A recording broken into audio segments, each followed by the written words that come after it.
তাকে হাসপাতালে নিয়ে যায়। কিন্তু তখন রাত অনেক হয়ে যাওয়ায় হাসপাতালে খুব বেশি ডাক্তার পাওয়া যায় না। তবে সেখানে একজন নার্স থাকে যে ন্যাটালিয়ার ডেলিভারি করিয়ে দেয় এবং ন্যাটালিয়ার একটি সন্তানের জন্ম হয়। কিন্তু শিশুটিকে দেখেই সব জন্মেছে। তারা খুবই গরিব ও অসহায় মানুষ হওয়ায় সঙ্গে সঙ্গে হাসপাতাল ছেড়ে চলে যাওয়ার সিদ্ধান্ত নেয়। যদিও নার্সরা তাদের অনেক বোঝানোর চেষ্টা করছিল যে এখনই যাওয়ার সময় হয়নি, কিন্তু তারা কারো কথা না শুনে নিজেদের বাড়িতে ফিরে যায়। বাড়িতে ফিরে আসার পর ন্যাটালিয়ার মা তাকে ছিল যদি তাকে বাইরে একা ছেড়ে দেয়া হয় তাহলে সে বাতাসে উড়েই, কারণেই তারা অস্কারকে নিয়ে খুবই সচেতন হয়ে ওঠে। তার নানি আর তার মা নাতালিয়া সব সময় তাকে খুব যত্নে লালন পালন করতে থাকে। সময়ের সঙ্গে সঙ্গে অস্কার বড় হতে শুরু করে, কিন্তু সে সব সময় বাড়ির মধ্যেই থাকত। তার নানি তাকে বাইরে যেতে দিত না। বাড়িতে থেকেই সে কল্পনা করত যে সেও একজন সুপারহিরো। অস্কার অনেকবার তার মা নাতালিয়াকে জিজ্ঞেস করত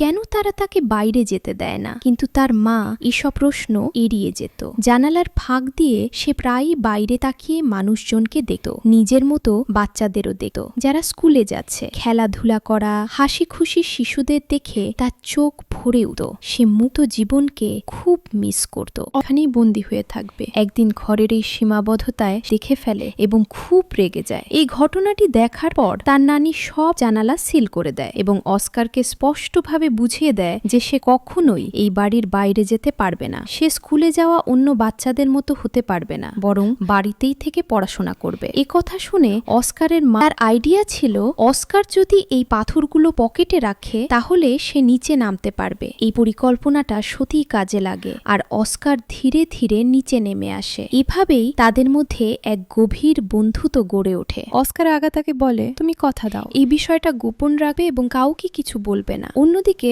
অস্কারের হঠাৎ গায়েব হয়ে যাওয়া তাকে সর্বত্র খুঁজতে থাকে এবং ভাবতে শুরু করে হয়তো সে বাতাসে উড়ে চলে পাথরগুলো তার পকেটে রাখা ছিল সেগুলো তারা মাটিতে পড়ে থাকতে দেখে। কিছুক্ষণ পর অস্কার আগাতার দেওয়া সেই ব্যাগটা নিয়ে বাড়ি ফিরে আসে এবং তার মাকে আগাতার কথা সব খুলে বলে। তখন তার মা জিজ্ঞেস করে, তুমি কি কাউকে তোমার এই গোপন কথা বলে ফেলেছ?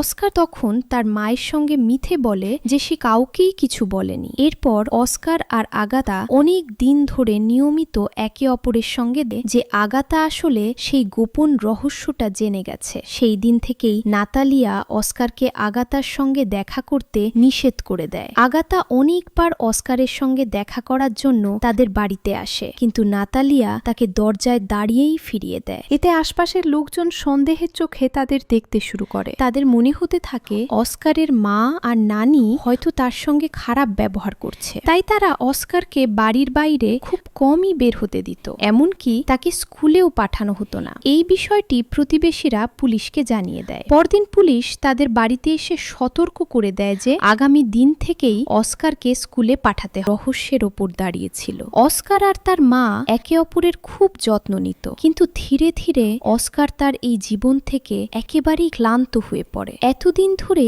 এই গোপন বিষয় লুকিয়ে রাখতে রাখতে সে ভীষণ বিরক্ত হয়ে যায়। সে ভাবতে থাকে যদি একদিন দুনিয়া তার ব্যাপারে জানতে পারে তাহলে অল্প সময়ের মধ্যেই সে পুরো পৃথিবীতে বিখ্যাত হয়ে যাবে। ঠিক যেমনকি কিছু ডকুমেন্টারিও বানানো হয় যেখানে তার নানি আর তার মাকে খুব খারাপভাবে উপস্থাপন করা হয়। এতে অস্কার খুব কষ্ট পায়। এঞ্জেলের পোশাক পরতে দেওয়া হয় যা তার একদমই ভালো লাগেনি। সে বলে, আমি কোনো এঞ্জেল নই। এই কথা বলতে বলতে সে ভীষণ রেগে যায় এবং শো চলাকালীনই আর এখনো তাকে নিজের হৃদয় থেকে মুছে ফেলতে পারেনি। গীতার বদলে যাওয়ার কারণও ছিল সে জীবনে অনেক দুঃখ কষ্টের মধ্য দিয়ে গেছে আর একসময় অস্কারও তাকে ছেড়ে চলে গিয়েছিল, কিন্তু সময়ের সঙ্গে সঙ্গে তারা একে অপরকে বুঝতে শেখে। ধীরে ধীরে তাদের ভুল বোঝাবুঝি দূর হয় এবং শেষ পর্যন্ত তারা দুজনেই বিয়ে করে। বিয়ের পর তারা সেই বাড়িতেই থাকতে শুরু করে যেখানে তারা শৈশবে একসঙ্গে বড় হয়েছিল, আর এখানেই সিনেমার সমাপ্তি ঘটে।